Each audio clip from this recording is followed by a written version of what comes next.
ৰাজ্যৰ প্ৰান্তে প্ৰান্তে কালী পূজা আৰু পোহৰৰ উৎসৱ দীপাৱলীৰ বৰ্ণাঢ্য আয়োজন প্ৰচলিত ৰীতি-নীতিৰে মা কালীৰ পূজা অৰ্চনা হিন্দু ধৰ্মাৱলম্বী শাক্তসকলৰ অমানিশাৰ আন্ধাৰে আৱৰা পৃথিৱী পোহৰেৰে আলোকিত কৰি অসূয়া অপ্ৰীতি বিনাশৰ কামনা ৰাজ্যবাসীৰ মাটিৰ চাকি ভিন্নৰঙী আলোকসজ্জাৰে উজ্বলি উঠিছে চৌপাশ বজাৰত দীপাৱলীৰ বিবিধ সামগ্ৰী আৰু কালী পূজাৰ উপচাৰ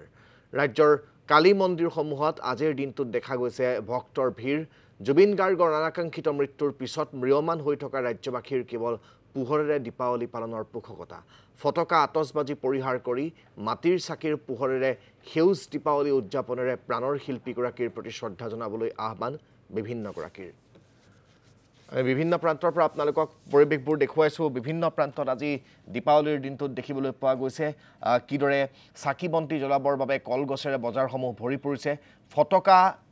বা অন্যান্য যিসমূহ আতচবাজি সেই আতচবাজিৰ চাহিদা এবাৰ যথেষ্ট কম তথাপিও বিক্ৰেতাসকলে বজাৰত সেইসমূহ সামগ্ৰী উপলব্ধ কৰিছে কিন্তু সেইসমূহ সামগ্ৰীৰ চাহিদা এবাৰ যথেষ্ট কম ৰাইজে এবাৰ জুবিন গাৰ্গৰ মৃত্যুৰ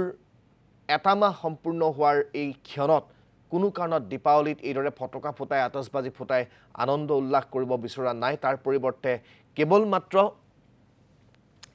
চাকি জ্বলাই দীপাৱলী উদযাপন কৰিব বিচাৰিছে অসমীয়া সমাজে